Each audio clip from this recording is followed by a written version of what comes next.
First, can follow up on that. Governor Cuomo had said 30 to 40,000 ventilators is what he needed. He based that on the experts that were advising him. What are you basing your assessment that he doesn't need that many on? Well, if you look, and I think you can ask that question best of Deborah, but I think their estimates are high. I hope they're high. They could be extremely high. We're doing even hospitals based on pretty high estimates. I'm doing them anyway. And as I told John, if we do not need them, that would be wonderful. We can help a lot of great people all over the world. We can help them live. But I think his estimates are going to be very high. We're going to see. Don't forget, we sent thousands of ventilators to New York, and they didn't know they got them. Then we sent thousands of ventilators to New York. They have a warehouse, a New York warehouse in Edison, New Jersey, which is an interesting thing. And we sent them to Edison, New Jersey. They were in the warehouse, ready to go, and New York never took them. So they knew they were there. So we have to get people lined up. But we've given them, and I'm not blaming New York. Look, this is something that's of a magnitude that nobody's ever seen before. But I'll tell you what, the federal government's done a hell of a job. So we sent thousands of ventilators to New York, and they didn't know about it at the time they were complaining. Thousands. We had 2,000, and then 2,000, and then 4,000, and they were going there in large numbers. And then before that, we sent many thousands. We want to have so many that we do have more than we need because we can send them to other great countries, and other countries that have been our friends, and they'll never be able to do it themselves.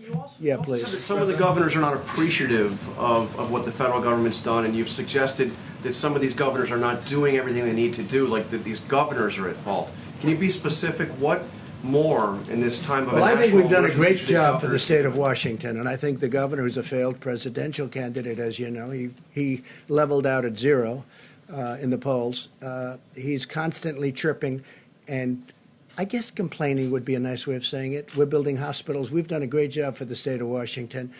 Michigan, all she does is she has no idea what's going on, and all she does is say, oh, it's the federal government's fault. And we've taken such great care of Michigan. You know the care we've taken of New Jersey. I think if you ask Governor Murphy of New Jersey, how are we doing? I think he'd say great. I think. He's a Democrat. Governor Cuomo has really said we're really doing a great job. And I saw the news conference where he was thanking the people from FEMA, the people from Army Corps of Engineers this morning. I mean, they built a hospital like in 3.5 days. And it's a big hospital in the Javits Center. And they're building medical facilities in different parts of New York. And Governor Cuomo's been appreciative. But, a couple of people aren't. We have done a hell of a job. The federal government has really stepped up. What I'm asking is, what more specifically do you want the governor of Washington, all I want them to do, very simple, I want them to be appreciative. I don't want them to say things that aren't true. I want them to be appreciative.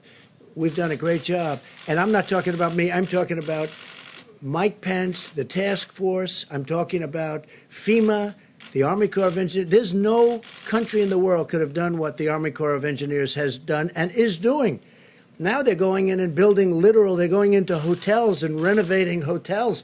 That should be for governors to do. That should be for states to do. We have the Army Corps of Engineers so teed up and so stocked up, and they're really psyched, and they're incredible. And there's no games with these people. They're in there screaming, get it done, get it done. There's not like sitting around taking it easy. These are workers. These are incredible people.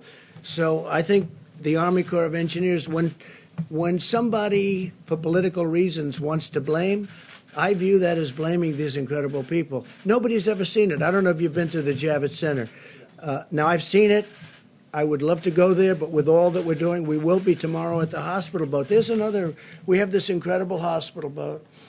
It was supposed to be ready in 3.5 weeks because it's under maintenance, a big maintenance contract. We were able to get it done quickly.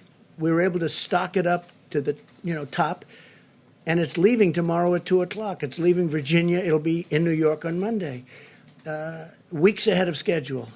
I think even the media, I think the media and governors should appreciate it. And I have to say, the media's been pretty good, and the governors have been really good, except for a couple. And with them, it's just political. How's Trump doing? Oh, well, I don't know. Let's blame. Because we have done a job the likes of which nobody's seen. So it's the words they're saying they're concerned about. I think they should be appreciative, because you know what? When they're not appreciative to me, they're not appreciative to the Army Corps, they're not appreciative to FEMA. It's not right. These people are incredible. They're working 24 hours a day. Mike Pence, I mean, Mike Pence, I don't think he sleeps anymore. These are people that should be appreciated. He calls all the governors. I tell him, I mean, I'm a different type of person. I say, Mike, don't call the governor of Washington. You're wasting your time with him. Don't call the woman in Michigan. Well, it doesn't make any difference what happens. The governor of Washington? No, you know what I say? If they don't treat you right, I don't call. He's a different type of person. He'll call quietly anyway, okay? But he's done a great job. He should be appreciated for the job he's done. Yes, ma'am. Given that older Americans are advised to stay at home and avoid travel, is it absolutely necessary?